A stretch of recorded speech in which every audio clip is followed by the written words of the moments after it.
Doctor ji online pharmacy classes. आज हम discuss करेंगे प्रीवियस ईयर क्वेश्चन पेपर का सॉल्यूशन। तो ये है question paper pharmaceutical organic chemistry second, B pharma third sem, और ईयर है 2021-22 का पेपर है।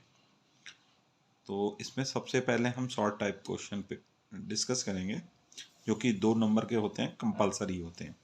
तो 2 मार्क्स वाला क्वेश्चन डिस्कस करेंगे। तो ये एकेटिव का पेपर है। अब सबसे पहले जो क्वेश्चन आया है वो है give structure and uses of saccharin. इसमें सेक्रीन का स्ट्रक्चर और यूजेज लिखने हैं। तो देखिए, सेक्रीन का जो दूसरा नाम है वो है बेंजोइक सल्फीमाइड। ठीक, saccharin is about 300 to 400 times as sweet as sucrose. मतलब सुक्रोज की तुलना में ये 300 से 400 गुना ज़्यादा मीठी होती है। ये रहा इसका स्ट्रक्चर सेक्रीन का। अब बात करते हैं इसके यूजेज की। तो it is mainly used as artificial sweetener with effectively no food energy. ये एक आर्टिफिशियल स्वीटनर होता है जिसमें कोई एनर्जी नहीं होती, फूड एनर्जी जीरो होती है। ये नेक्स्ट यूज है in diabetic patient it is safe to consume. Diabetic patient इसे मतलब सेफली कंज्यूम कर सकते हैं। थर्ड यूज है it is used as sweetener in candy, packet goods, chewing gum, cookies, soft drink and medicine. Candies, packet goods, chewing gum, cookies, soft drink और medicine में इसे को मतलब सेक्रीन को एज ए स्वीटनर यूज किया जाता है। Fourth use it is also added in various vitamin supplement. Various vitamin supplement में भी इसको यूज किया जाता है। लास्ट यूज है it is also used as table top sweetener. इसको as a table top sweetener के रूप में यूज करते हैं। Next question, explain saponification value या सफोनिफिकेशन नंबर। तो सफोनिफिकेशन वैल्यू या नंबर की डिफिनेशन क्या है? It is number of milligram of KOH required to saponify 1 gram of fat और ऑयल। 1 ग्राम फैट और ऑयल को सफोनिफाई करने के लिए जितने number of milligram KOH required होते हैं उसको कहते हैं सफोनिफिकेशन वैल्यू। ये थी डिफिनेशन। Then formula. फार्मूला क्या है? Saponification value equal to 56 multiply micron bracket में A-B/W। माइक्रोन क्या है? Normality of HCl used. A क्या है? Number of ml of HCl solution used in blank. B क्या है? Number of ml of HCl solution used for sample. W क्या है? Weight of sample in gram. ये था डिफिनीशन और formula. Then significance of saponification value. It gives information about average chain length of fatty acid present in fat. Fat और oil में जो fatty acid कितना लंबा है उसके बारे में इंफॉर्मेशन देता है saponification value. Next, saponification value is inversely proportional to carbon length of fatty acid. जो सफोनिफिकेशन वैल्यू किसके इनवर्सली प्रोपोर्शनल है? Chain length of fatty acid. जैसे जैसे चेन लेंथ घटेगी फैटी एसिड के, वैसे वैसे सपोनिफिकेशन वैल्यू बढ़ेगी। मतलब इसके बीच में जो रिवर्स रिलेशनशिप है। ठीक है। नेक्स्ट क्वेश्चन है give stability order of cycloalkanes. तो इसका आंसर है according to Baeyer strain theory relative theoretical order of stability of cycloalkane. ये according to Baeyer strain theory relative theoretical की बात करते हैं। Theoretical order of stability of cycloalkane क्या है? सबसे ज़्यादा स्टेबल कौन तो होता है? साइक्लोपेंटेन, फिर साइक्लोहेक्सेन, साइक्लोब्यूटेन, अब साइक्लोप्रोपेन। साइक्लोप्रोपेन सबसे कम स्टेबल है और सबसे ज़्यादा स्टेबल कौन है? साइक्लोपेंटेन। थ्योरेटिकली बात करते हैं। अब आप बात करते हैं प्रैक्टिकली या observe. According to Baeyer strain theory practical और observe order of stability of cycloalkanes. तो सबसे ज़्यादा क्या हो गया स्टेबल? साइक्लोहेक्सेन, फिर उससे कम कौन सा है? Cyclopentane, then cyclobutane, then cyclopropane. सबसे कम में कौन सा है? ऑब्जर्व या प्रैक्टिकल में साइक्लोप्रोपेन, इसमें भी था। लेकिन जब सबसे ज़्यादा स्टेबल कौन है, थ्योरेटिकली साइक्लोपेंटेन होता है, लेकिन प्रैक्टिकली कौन सा होता है, साइक्लोहेक्सेन। नेक्स्ट क्वेश्चन क्या है, what are the uses of triphenyl methane. Triphenyl methane के यूजेज क्या क्या है। अब पहले हम बताते हैं ट्राइफिनाइल मीथेन क्या होती है। ट्राई मतलब 3 और फिनाइल मतलब बेंजीन, ये देखिए ट्राई मतलब 3 और फिनाइल मतलब बेंजीन, तो 3 बेंजीन और मीथेन ये CH, ठीक है। इसका फार्मूला क्या है, C19H16। It is an isolated but not directly linked polynuclear hydrocarbon. ये देखिए अलग अलग हैं, आइसोलेटेड है और डायरेक्टली इस एरोमेटिक न्यूक्लियस से नहीं कनेक्ट है। किससे कनेक्ट है, मीथेन से। It is a colourless solid solvable in non polar organic solvent, insolvable in water, पानी में अघुलनशील है। फार्मूला ये है C6H5 ब्रैकेट में 3CH। यूजेज की बात करें, यूजेज क्या है, it is the backbone of synthetic dye, bromocresol green, crystal violet and malachite green, having antibacterial, antifungal and anti protozoal activity, ठीक है। नेक्स्ट यूज है, it has been shown to inhibit 3 methylcholanthrene induced neoplastic transformation of rooty cells. Next use है, they are used as medical disinfectant. Triphenyl methane को disinfectant के रूप में भी use करते हैं। नेक्स्ट क्वेश्चन है, mention use of naphthalene. Naphthalene के यूज लिखने हैं इसमें, तो पहले हम नेफ्थलीन के बारे में पढ़ते हैं। नेफ्थलीन क्या है, इसका फार्मूला क्या होता है, C10H8। It is A polynuclear, more specific कह सकते हैं बाईसाइक्लिक, मतलब दो रिंग होते हैं, जैसे एक बेंजीन रिंग, दोनों आपस में फ्यूज होते हैं, मतलब ठीक है। Aromatic hydrocarbon polynuclear aromatic hydrocarbon compound होता है in which 2 benzene rings are fused together at ortho position. देखिए ये 2 बेंजीन रिंग हैं और आपस में फ्यूज हैं आर्थो पोजीशन के द्वारा, ठीक है। और जिसका फार्मूला क्या होता है, C10H8 polynuclear aromatic hydrocarbon compound होता है। अब बात करते हैं इसके यूजेज की, नेफ्थलीन के। तो इसका यूज क्या है, it is use for commercial production of phthalic anhydride and other compound of industrial importance.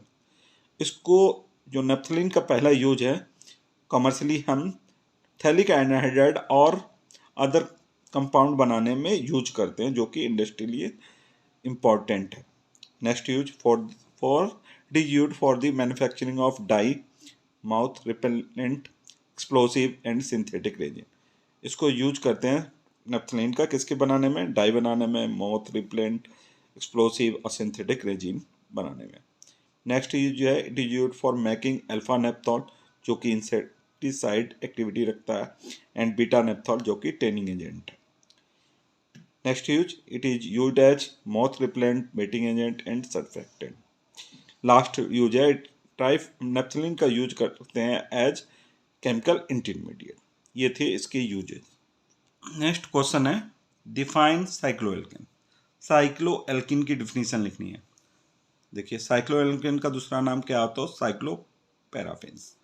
Cycloalkenes are also called साइक्लोपैराफिन।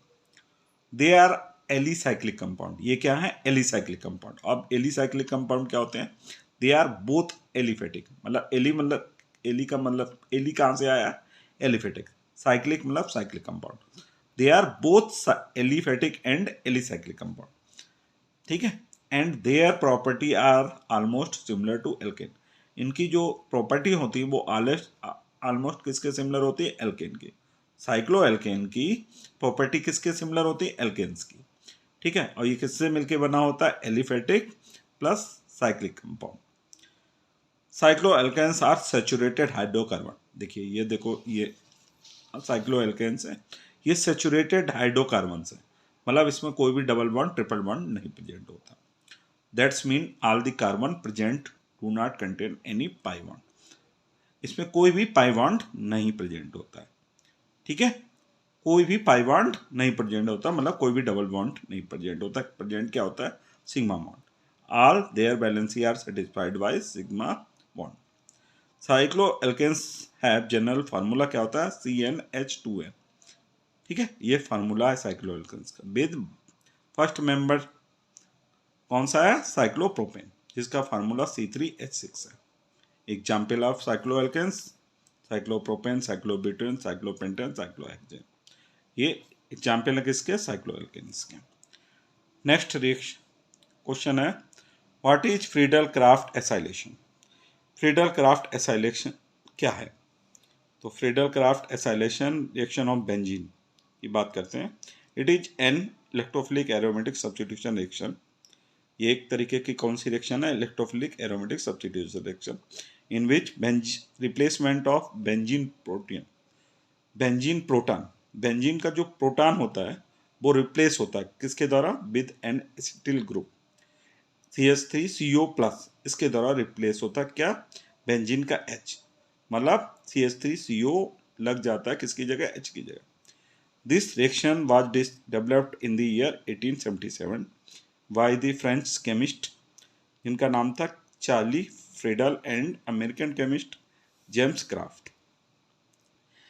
इस रिएक्शन को डेवलप किया था 1877 में किसके द्वारा, French chemist Charlie Friedel and American chemist James Friedel craft, James craft. इसीलिए इसका नाम क्या है, फ्रीडल. फ्रीडल वर्ड कहाँ से लिया है, चार्ली फ्रीडल के नाम से. ठीक है, फ्रीडल. और क्राफ्ट कहाँ लिया है, कहाँ से लिया है, जेम्स क्राफ्ट के नाम से. अब बात करते हैं इसकी रिएक्शन की, जनरल रिएक्शन की. तो इसमें क्या होता है, it is a reaction of benzene with acetyl chloride या acetic anhydride using a strong Lewis acid catalyst like anhydrous aluminium chloride and forms acetylide. इसमें क्या करते हैं, बेंजीन की रिएक्शन किससे कराते हैं, एसिटिल क्लोराइड से या एसिटिक एनहाइड्राइड ले लेते हैं. ठीक है, और किसकी प्रेजेंस में होती है, strong Lewis catalyst, example anhydrous aluminium chloride. तो क्या होता है, ये जो बेंजीन का जो ये H है वो किसके द्वारा रिप्लेस हो जाता है, CH3CO के द्वारा. ठीक है, ये H किसके द्वारा हो जाती है रिप्लेस, इसके द्वारा. बनता क्या है, ये एसिटाइलाइड. ये देखिए CH3CO कहाँ पे लग गया, इसकी जगह, ये देखिए लग गया. और ये H इस Cl से रिएक्शन करके क्या बना लिया, HCl. ठीक है, ये H, ये देखिए H इस वाले Cl से रिएक्शन करके क्या बना लिया, HCl. ठीक है, अब बात करते हैं इसकी मैकेनिज्म की. तो इसमें 3 स्टेप इन्वॉल्व होते हैं. पहला step formation of electrophile CH3CO+. ये देखिए एसिटिल क्लोराइड है, एल्यूमिनियम क्लोराइड से रिएक्शन करेगा, रिवर्सिबल रिएक्शन है. तो क्या होगा, ये जो है ये बॉन्ड ऐसे टूटेगा. ठीक है, इस पे क्या होगा, माइनस आ जाएगा, इस पे, इस कार्बन पे प्लस आ जाएगा. ठीक है, इस पे कौन सा बॉन्ड आ जाएगा, वो चार्ज आ जाएगा प्लस, इस पे कौन सा आ जाएगा, माइनस. ठीक है, ये Cl माइनस इस पे अटैक करके क्या बनाएगा, AlCl4-. ठीक है, और ये आपका बन जाएगा, ये वाला पार्ट क्या बन जाएगा, ये एसिटिल केटा. Step 2, attack of electrophile CH3CO+ और फॉर्मेशन ऑफ कार्बोनियम आयन. ये बेंजीन है, बेंजीन पे क्या एसिटिल कार्बोकैटायन अटैक करेगा. ठीक है, कैसे, इस बॉन्ड को तोड़ेगा. कैसे तोड़ेगा, इस बॉन्ड को, यहाँ पे आ जाएगा आपका माइनस और इस पे आ जाएगा आपका प्लस. ठीक है, तो इस पे जब प्लस आएगा, माइनस आएगा, तो क्या होगा, ये प्लस है, ये माइनस है, तो ये बॉन्ड बना लेगा. ये देखिए बॉन्ड बना लिया बॉन्ड. ठीक है, तो ये COCH3 लग जाएगा. इस पे ऑलरेडी H है, वो ये H है शो कर रहा. इस पे प्लस है, तो ये देखिए प्लस आ गया, ये बन गया carbocation. Next step, last step, deprotonation या रिमूवल ऑफ H+, मतलब रिमूवल ऑफ प्रोटॉन या कह सकते हैं formation of substituted product, final product. ये जो कार्बोनियम था इससे अब H निकलेगा, ये वाला H. कैसे निकलेगा, जो आपका AlCl4- बना था वो क्या करेगा, इसके ये H ले लेगा और किस में कन्वर्ट हो जाएगा, AlCl3 + HCl में. ठीक है, और उनके बीच क्या बन जाएगा, डबल बॉन्ड. वो कैसे, देखिए AlCl जो 3 है वो कैसे लिख सकते हैं, AlCl3 + Cl माइनस। ठीक है, इसको कैसे लिख सकते हैं, LCl3 प्लस Cl माइनस। आप देखिए इसको ब्रेक करिए, इसको कैसे ब्रेक करेंगे, इस पे माइनस आएगा, इस पे माइनस आ जाएगा, इस पे प्लस आ जाएगा। ठीक है, जो H प्लस है वो Cl माइनस से रिएक्शन करके क्या बनाएगा, Cl, और ये वाला ये निकल गया, AlCl3 ये निकल गया। अब यहाँ पे क्या आ गया, माइनस, यहाँ पे प्लस, ये क्या बनेंगे, डबल बॉन्ड बना लेंगे, फाइनल प्रोडक्ट बन गया एसिटाइलाइड। नेक्स्ट क्या है, what is Friedel, what is Michert, sorry what is Reichert Meissl, value या नंबर। नेक्स्ट क्वेश्चन है what is Reichert Meissl, number और नंबर या वैल्यू। तो आंसर है इसका, इसके काफ़ी अलग अलग नाम होते हैं। रिचर्ड मिशेल नंबर कह सकते हैं, वैल्यू कर सकते हैं, या आरएम नंबर कह सकते हैं, या आरएम वैल्यू कर सकते हैं, या रिचर्ड वैल्यू कह सकते हैं, या रिचर्ड मिशेल वोल्नी वैल्यू कह सकते हैं, या रिचर्ड मिशेल वोल्नी नंबर कह सकते हैं। इसका नाम ये क्यों रखा गया, क्योंकि इसके जो खोजकर्ता थे उनके नाम पे रहे। RM value is the named for the chemist who developed it, जिन्होंने आरएम वैल्यू को डेवलप किया था उसके नाम पे पड़ा है आरएम वैल्यू। क्यों, क्योंकि जो डेवलप करने वाले थे उनका नाम था इमिल रिचर्ड एंड इमेरिच मिशेल। तो रिचर्ड जो वर्ड आया है ये इससे आया, इनके नाम से, और मिशेल जो नंबर नाम आया वो इनके नाम से आया। अब इसकी डिफिनेशन क्या है, it is the number of millilitre of 0.1 N sodium hydroxide required to neutralise volatile water soluble free fatty acid obtained by 5 gram of fat. 5 gram fat के द्वारा जो volatile water soluble fat obtained होता है उसको neutralise करने के लिए जितने मिलीलीटर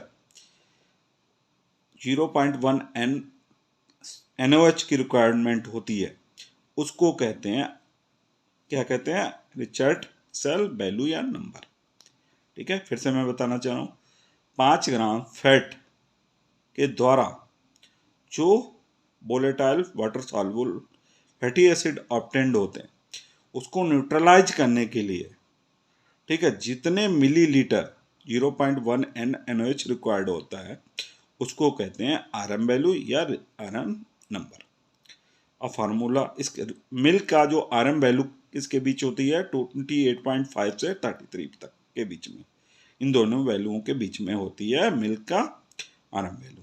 आरएम वैल्यू का फार्मूला क्या होता है, RM value equal to 1.10 bracket में T1 माइनस T2।